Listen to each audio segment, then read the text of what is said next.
Welcome back, everybody. This is the third session in the panel series, Finding Success in Today's Music Industry, Leveraging Your Live Performance. And I've got some great people with me here today to start discussing touring secrets. And there are so many of them, in fact, that we had to break this up into two sessions. And this is session part one. We're going to be talking a lot about touring P&L, profit and loss, how to stay profitable on the road, routing secrets. I have an expert here that really knows how to do it. And then, of course, we've got some promoting gurus to talk about effective promoting both on and off the road. So I would like for you guys to meet the panel today. Of course, I'm Bram from Indie Hitmaker. We report live venue sales for any artist. We help them get on the Billboard charts, and we certainly help them leverage their live show and make sure that every single CD that they sell, they get to keep forever. Please welcome Michael Brambold, returning again. Of Brambold Marketing. Michael is a true guru in knowing what it takes to make an indie band go, how to do it DIY.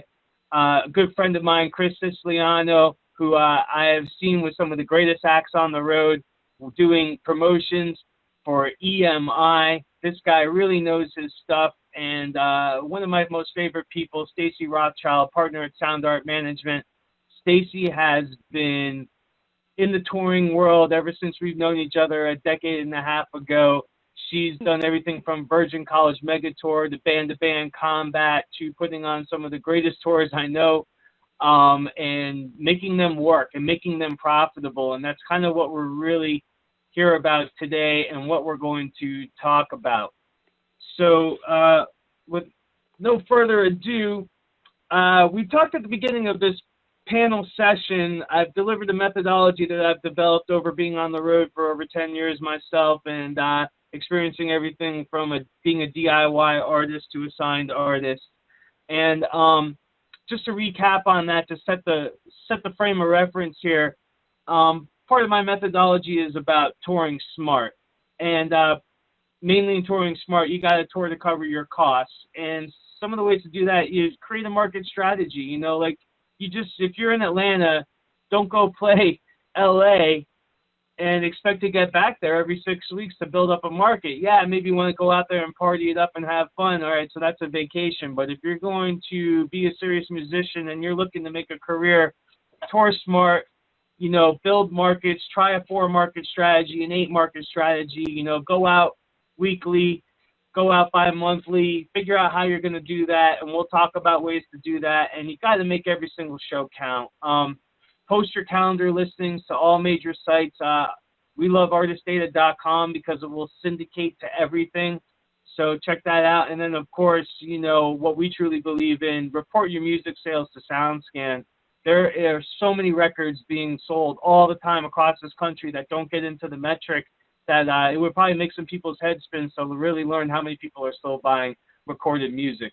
So we have a free report to learn more about how to leverage SoundScan, and of course you can find out more on indiehitmaker.com.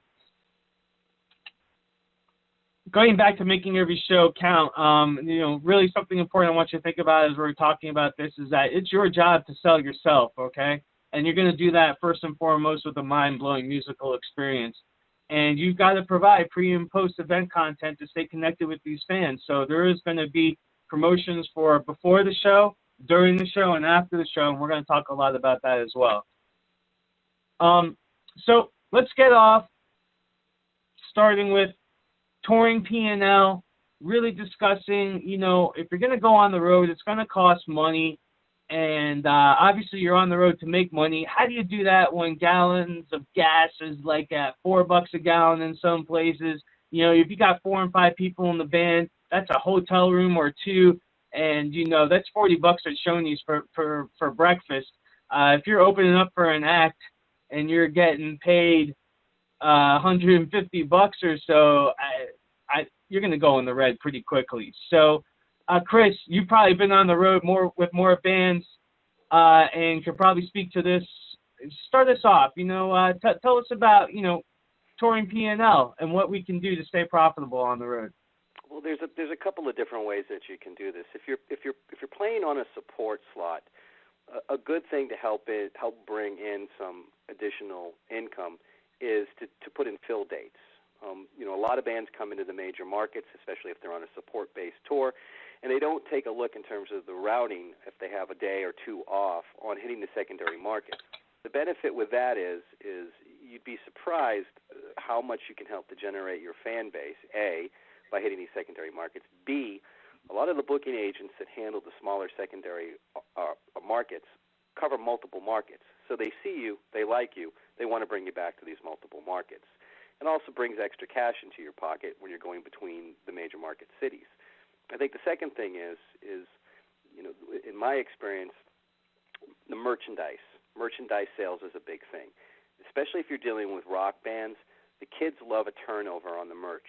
If you change your merch out, you'll make more money. You have to get off the stage, go straight to the merch booth, meet your fans, talk to your fans, sell your T-shirts, sell your CD Pros, sell your bumper stickers, sell everything that you got. All that is going to help you out. But the most important thing is that you got to minimize your costs. And I guess we're going to talk about this, a little bit more in depth. But, it's no tour bus. It's no staying at nice hotels. It's driving straight after the show, sleeping in your van, instead of eating at, a nice restaurant, it's eating at the Waffle House. You've got to minimize those costs because it's going to extend your tour out. And that ultimately is the most important thing, is staying out on the road and playing in front of people. And so, Stace, under that guise, so to speak, talk about creating a budget, because I think that is probably something that's pretty hard for most artists. How do you make that money stretch? Just like we said, just between gas, food, and lodging, how are you going to make this work? And Chris, when you were discussing, being a support for an act, a lot of these bands aren't on bigger tours. They're on smaller tours that are not playing arena or sheds or theaters. They're playing in, small clubs. And they're not even, they'd be lucky if they're making $150 sometimes. So they're going to have to go out with money in their pocket, and sometimes they're not even going to be able to fill in with some of the bigger markets because some contracts don't allow them to play within 300 miles or within 30 days or something like that. But, they're going to have to go out knowing that every stop is a place to make money. During the day, if you can, you go to the radio stations. You go to the college campuses, and that's more of the promoting end of it. But, if you can do an in-store at one of the record stores in the market, you really have to be very savvy about how you're spending your money because you are eating ramen noodles and you are eating at Denny's. And you need to use as many friends in each market as you can to stay at their houses, take showers there, have them help street team beforehand. And, you have to do a very good job of knowing the mileage between each of your venues, where you can stop, who can help you out, and you are going to have to pull as many strings and friends as you possibly can into the mix. And I'm talking more about some of these opening bands that are support, that are going. I live in Chicago, that I send my bands to Milwaukee, Madison, St. Louis, Indianapolis, and keep them on that route and not, go to LA or go to Utah. It's not going to be worth it for them. Try and keep them, every 6 weeks going out. Well, that's a very valid point. And if you are not on a support-based tour, I think it's also being realistic about the distance that you're going to be able to go out and tour. And the key to breaking is focusing on a market, having those peripheral markets, and constantly going back and having that fan base get larger and larger and larger.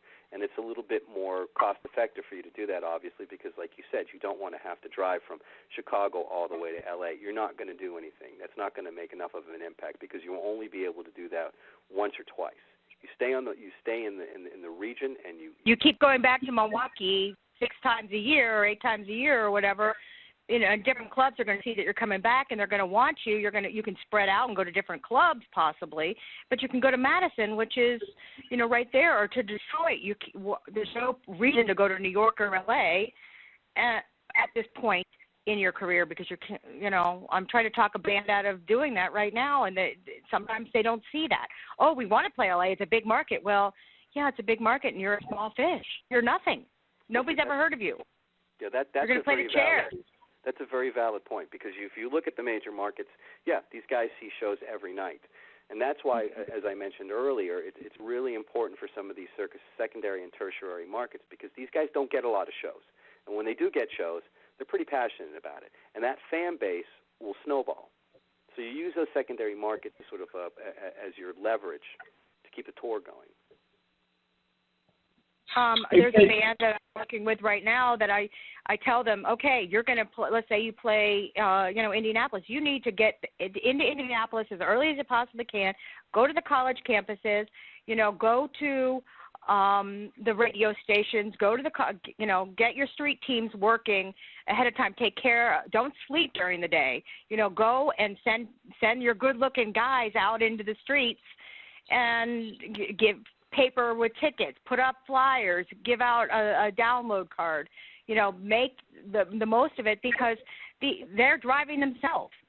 Most of the bands that I've worked with in the past, other than the very big tours, the big corporate tours, are bands that are doing it themselves. They don't have the big Virgin College mega tour behind them, or Horde Festival, or, whoever it is. They're not opening for Government Mule. They're starting out. They're building an audience, and they're playing Witt, Illinois, and Springfield, Illinois, or Rockford, and they can go. There's college campuses. There's places to go. There's record stores, libraries, wherever you can get on and not get, escorted off. And I think that, hang on one second, Michael, because I want to come right back to you. I think that that's probably the first actionable good piece of advice for this session. Don't stay up all night partying and sleep all day when you're on tour. Get up and go out there and make something happen in that time that you're not playing. And I know we joke around here about ramen noodles and don't think you're getting a tour bus, but Michael, along with whatever it is you wanted to say, what are some other really, just something that an artist can do for the next time that they're going to play this weekend or something, or at the next show? What's something that they can do that will immediately start paying off for them? Well, so the bullet point I really wanted to stress was the merchandise. It's I think we've all been to shows where we've seen bands who are so lax and take their merchandising like it's nothing to them. It's not important. And it's no joke, your merchandise sales when you're a small band on a small tour might be the difference between getting to the next show or not. Yeah. It might be the difference of even buying Denny's for dinner that night, is because you sold a few T-shirts. So it really, really is important that, as was mentioned earlier, as soon as you're off stage, you've got to get to your merchandise stand. You've got to be there connecting with the people who are at that show and trying to get them to pull out $10. That cash is going to be huge.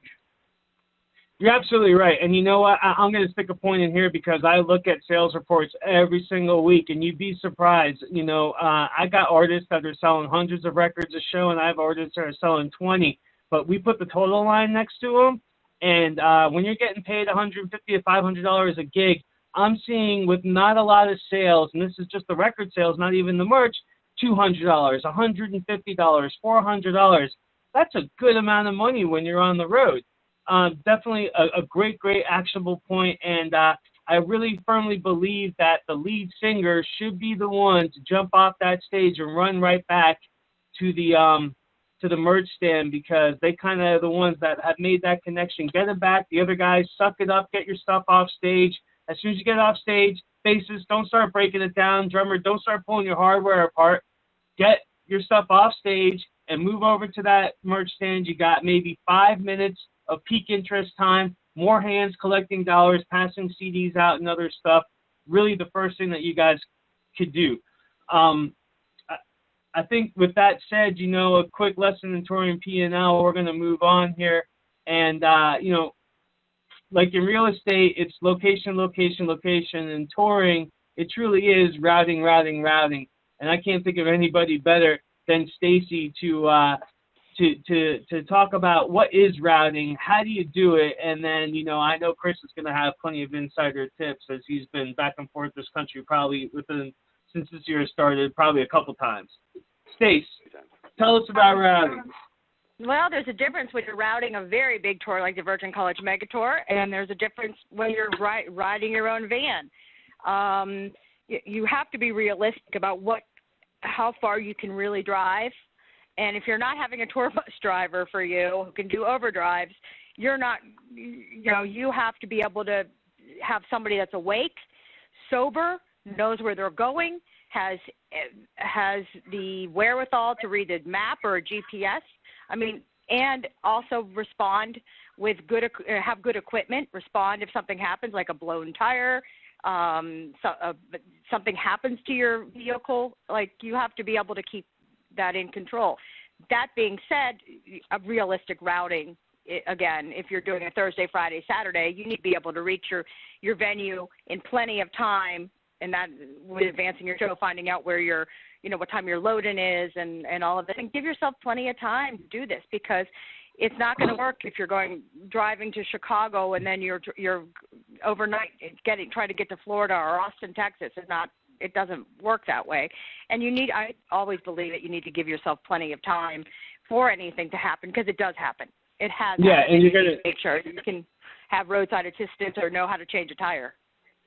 No doubt about it, man. I've left an RV on the side of the road and finished a tour in a town car and a U-Haul with the bases sleeping in the back with all the gear. You don't want to do that. I rolled into another town on the back of a tow truck, and it became the album cover of our second release. Great points. A lot of artists are going to turn around and say, but man, I just got to go where the gig is. I booked 2 gigs. I'm in Knoxville today, and I got to be in Charlotte. I'm going over the Smoky Mountains, well, what do you do about touring?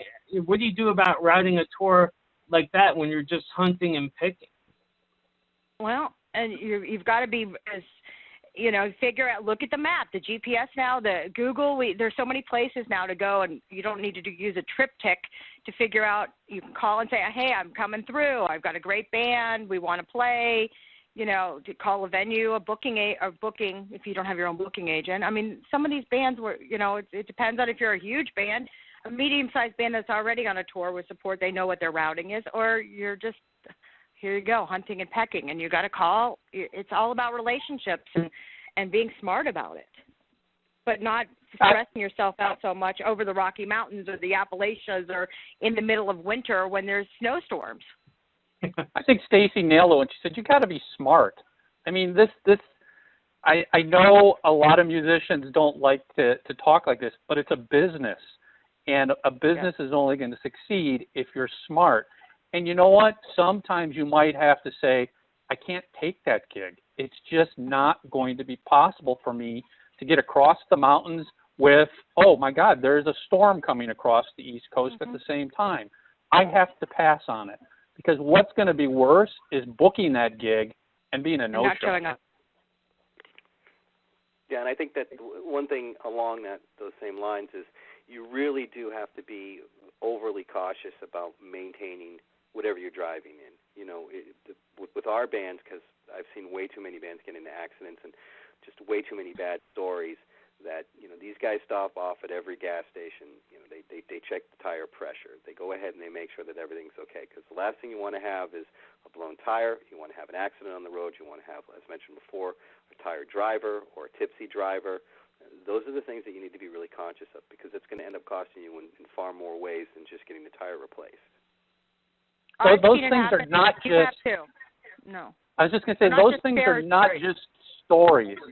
It's not just the behind the music VH1 rock and roll story. It will happen to every band Johanna's bus who goes out. Catches on fire. It goes over the cliff. On the way to Sturgis, bands, they're hauling too much. You have a small van and a big trailer, and you're hauling too much over the mountains. Things happen. Trailers come loose. You need to be calm. You need to be smart, and you need to keep it simple as best as you can and not overextend yourself. And I don't know what the answer is. That's a really, really good point. Drummers, don't take your Neil Peart 16-piece kit with you. I've been in that situation. I've been in a car and the wheel came off in the highway. The wheel was on the other side. We were, just lucky to make that out. And I have worse stories than that. I actually have friends who have died on the road. this is a really, really important thing. And the most actionable thing that you could probably take away from this is you're on a long trip. Check that oil, check that tire pressure, make sure your vehicle is in good shape, and take care of that vehicle. It is no joke. Let's get into more. You make sure you have someone that understands a little bit about the maintenance and have roadside assistance. You can't believe how many people don't have AAA on the road or something to that effect. I know that sounds really stupid, but it's almost so smart it's stupid. It's not stupid. I maxed out my parents' platinum account on AAA 8 years on the road, no doubt about it. Chris, what insider tips and tricks, building those relationships, advancing shows, anything in that kind of category that, okay, I got my mechanics taken care of. What can I do elsewise to make sure when I'm rolling into town, that person I advanced with the show with, you think he can get me an in-store performance or something? Probably worth asking, right? Yeah, I mean, let's be honest about it. If you're an unsigned band, commercial radio is pretty much out of the question because you're basically down to 3 radio companies right now, and out of those, especially when you're hitting secondary markets, 90% of them are automated. There's not any on-air talent in those markets. So commercial radio is out of the question. College radio, completely different story. It just really depends on what type of music you're doing. But retail, on the other side of the coin, independent retail is still alive. It's still thriving. Their most important directive is integrating their customers with local music, regional music, and being in the know. So obviously, if you're going into a market, if you're planning a tour, take a look. You can hop and talk to Criminal Records. There's a guy by the name of Eric that runs the Independent Retail Coalition. These are the people that are in the know. There's independent stores pretty much in most of the cities out there. Plug in with them. That's an extraordinarily important part of it. But I mean, going back to the whole promoting yourself, it's like that. Using Facebook and using Twitter and using all those tools. That's your big thing. It's all about the setup before you get into town, but it's also just as important. It's what you leave after you leave that market. Like just staying in connection with those people. The most successful bands I've ever worked with, the 3 things that they've done, they've spent hours on end in the merch booth. Doesn't matter. They talk to everybody. They go out and they circulate with their fans. But after they leave the town, they've got everybody's email addresses. They've got everybody's Twitter accounts. They connect with people. And that's so absolutely instrumental because people have shorter attention spans right now. They need to be reminded. And if you hang out and you spend 5 minutes with a guy, that guy is going to tell all of his friends that he met the coolest guy in the world at this show. He's the lead singer. Tells all of his friends next time you come back into that market, instead of 20 people being there, there's going to be 100 people being there. Everybody wants to think that they found the newest, greatest band. Come out and see such and such band. They're so fabulous. I spent time with the lead singer because it makes that person who found that fresh music, cool. And that's what people want. They want a connection. They want to feel like they know something that other people don't. And if someone else is driving the van, the other person could be doing Facebook. Hey, here's a list of 100 people that were at the show. Send out an email, or put it on Facebook. It was great to see you guys last night in Atlanta. We're going to be in Athens tonight. Do you have any friends that want to see the show? Email us, the first 10, or Facebook us. The first 10 people will get on the list for free. I mean, you got to use what you have and use the time wisely. And it's not about drinking and it's not about partying. Believe me, all of us have stories about being on the road. I'm the queen of the suite, but your band has to be professional, legitimate, credible, and really use what's out there right now, the Facebook, the Twitters, and pull whatever you can into that, and the local, the local college.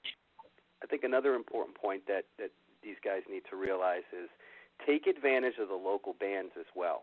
If you're coming into a market and there's a local band playing in the opening slot, you treat those guys like $1 million, because if they got a good taste in their mouth, their fans are going to have a good taste in their mouth. And you maintain those relationships, because then when you swing back into the market, especially if the band has a good localized draw, because you can utilize their fan base.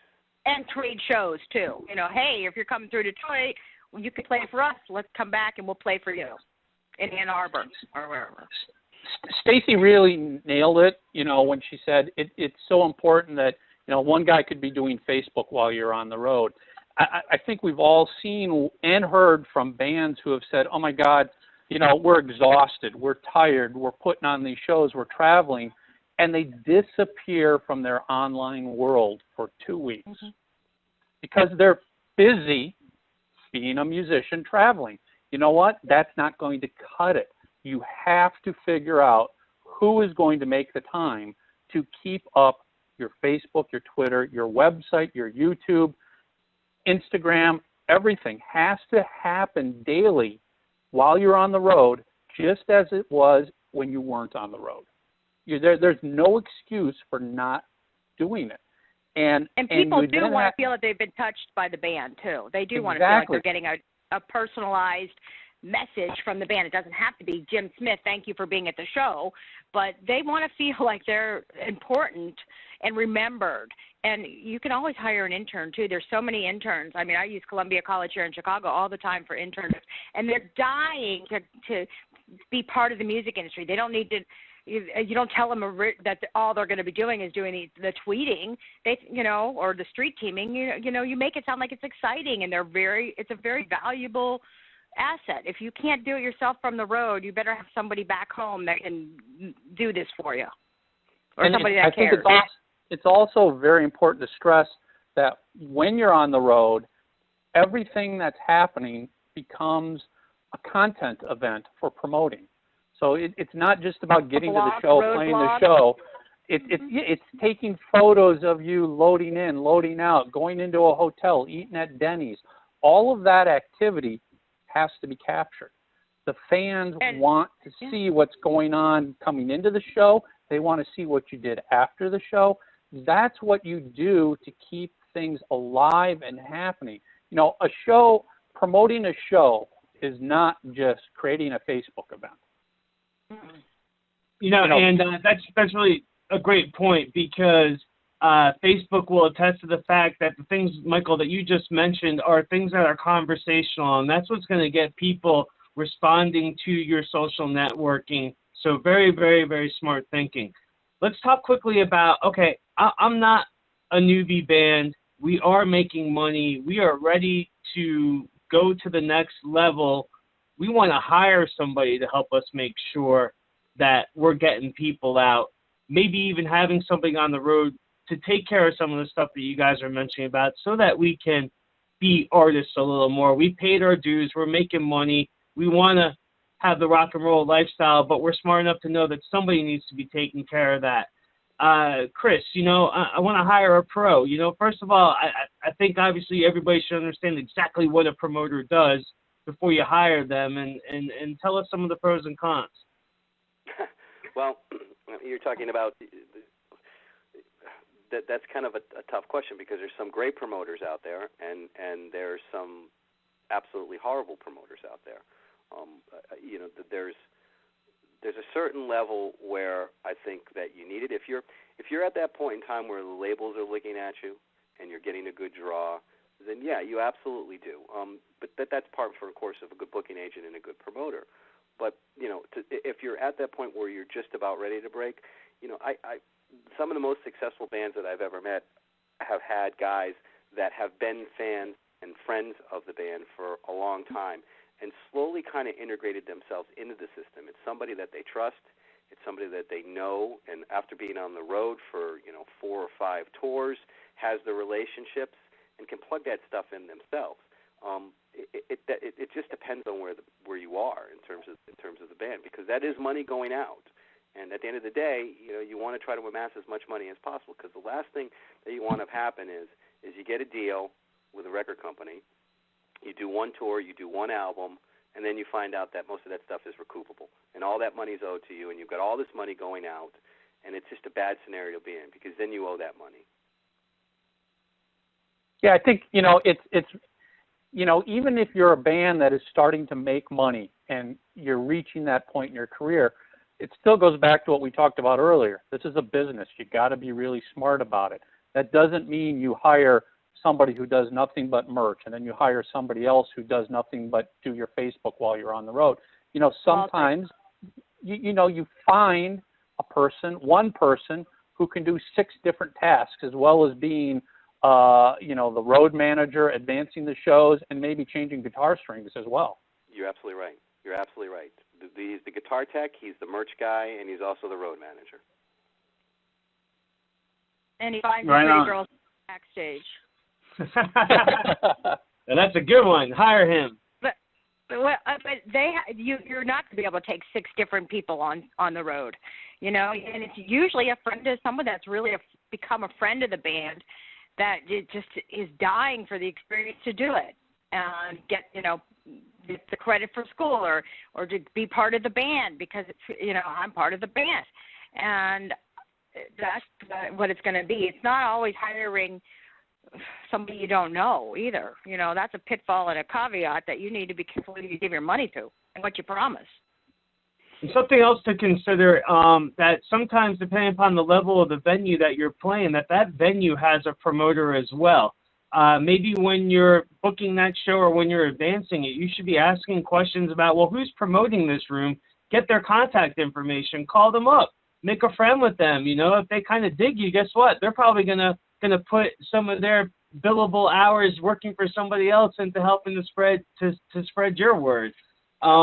Guys, anything else like that the average person just doesn't know about or didn't think about? That's like oh yeah, I should have done that too. That we can kind of give these guys something so that the show that they play tomorrow, they can maybe do one thing to help them effectively promote better. I think my yeah, that's good. I was just going to say,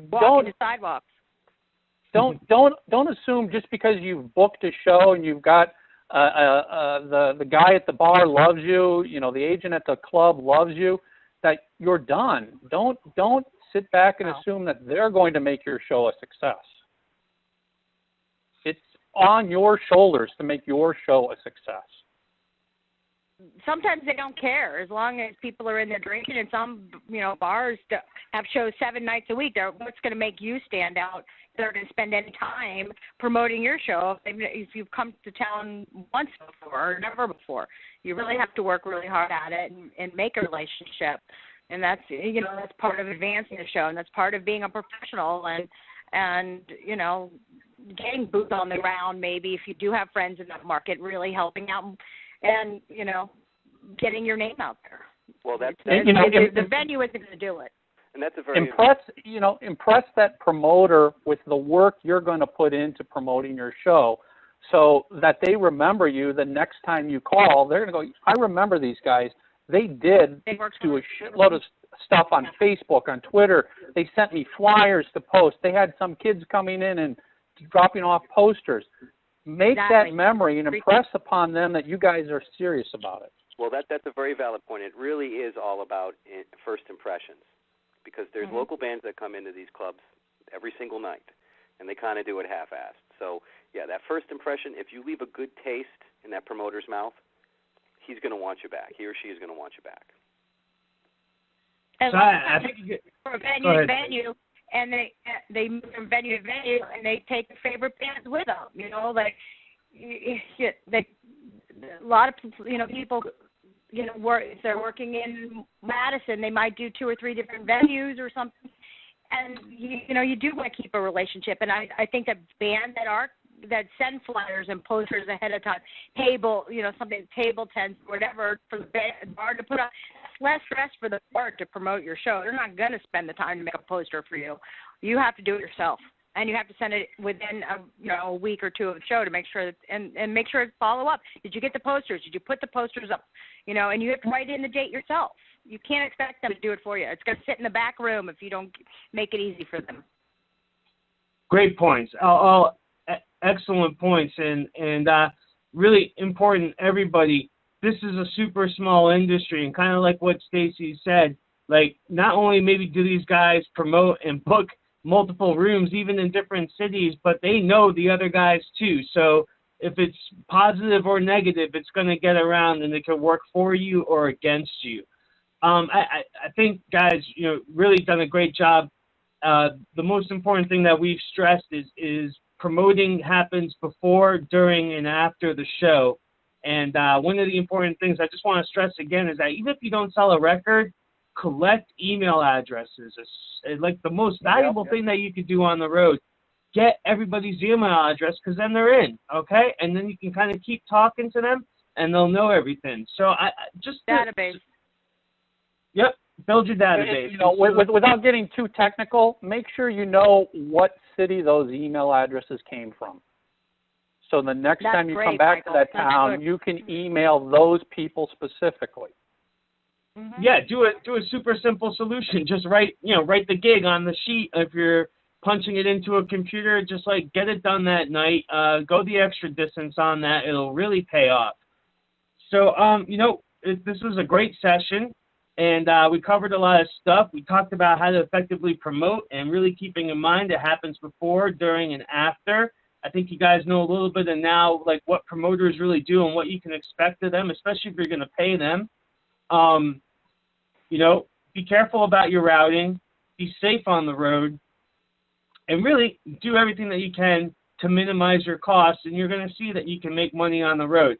And the key to being on the road is building your fan base, because that's all going to pay off afterwards. And let me tell you, when you come back and you sell out a room, and you put 300 plus people in a room, and you start getting multiple thousands of dollars to play a show, it starts to get really sweet, because you get to own it all. This is one of the only places left in the music industry where you truly get 100% of the control, and you pretty much get all the profit as well. So, tour smart, be safe on the road. Thank you guys, everybody, for hanging out with us. Stacy, Michael, Chris, invaluable advice, and we'll add some of these notes on here. Hopefully some of these panelists will join us on the live broadcast here to take some people's questions. And thank you so much, everybody. We look forward to seeing you at our next session coming up next. Have a great day.